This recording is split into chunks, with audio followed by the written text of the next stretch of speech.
Hi, welcome to Making Tracks with me, Nkongo. The success of the Blue Line extension depends on community input. Outreach efforts are designed to ensure residents and businesses are actively involved in decision-making and the overall design of the light rail corridor. One way we've done this is through the project's Cultural Placekeeping initiative, a community-driven effort to ensure light rail expansion retains and celebrates the diverse cultures and histories of the communities it serves.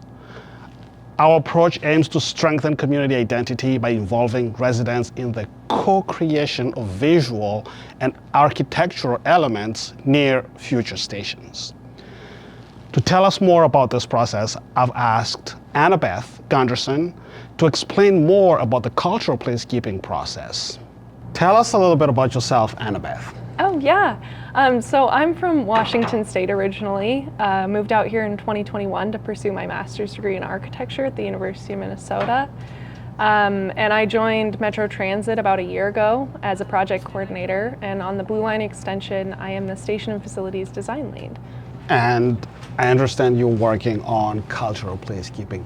What is cultural placekeeping? Yeah, so if you just break down the word, there's culture of a place and we want to keep it. And cultural placekeeping is something that the project has taken on in terms of the design of the physical infrastructure. So what we're looking to do is celebrate and reflect the unique cultures along the corridor and make sure that each of these stations is unique and uniquely part of their community. Is this something new for transit development in the Twin Cities? Oh, absolutely not.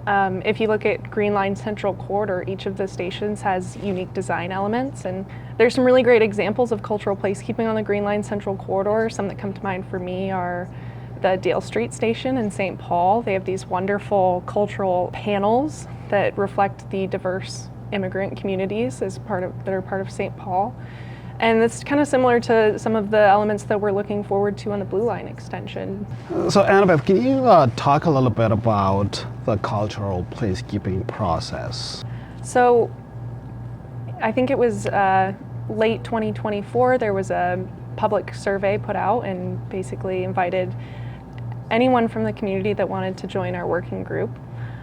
We brought together these community members that signed up to be a part of the process, as well as project staff, city staff members from each of the corridor cities, and local artists to help facilitate those discussions and visualize the feedback we were receiving from the community members. So over the course of 2025, we held 6 gatherings of this working group. And through that process, we were able to define a guiding theme for each of the stations that is grounded in community feedback and the culture of each of these stations.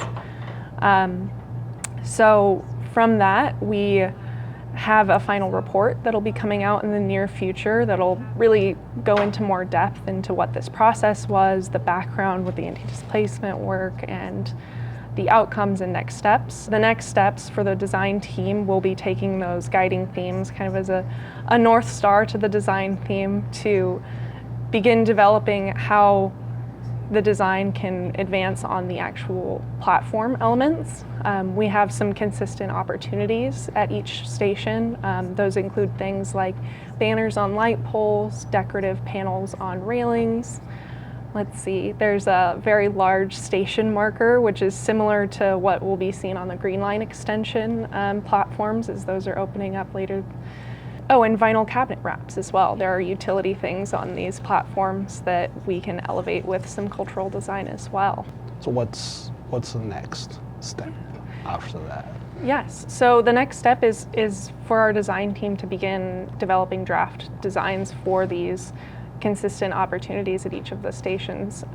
They'll be taking in the greater community feedback as well as the guiding theme to develop some first ideas, and we'll take those back out for outreach as well, both at community events, I'm assuming some online surveys. So we really want to be able to get a large cross-section of community feedback to inform how we go about this design and develop it further. All right. Thanks for taking this on. It sounds like very exciting work. But before we part today, I have one other question for you. Can you tell us about the Blue Line Extension project, or something about the Blue Line Extension project that you find interesting that you'd want to share? Yeah, something that I find interesting, and this is by far the largest project I've worked on in my career, but we recently passed a 60% milestone for the overall project, and we had over 7,000 individual comments from stakeholders that the project team, myself included, went through and individually responded to each one. And I understand that's mostly city staff, right, Hennepin County, other Metro Transit departments, but there have also been a lot of really meaningful changes that have come to this design based on community feedback.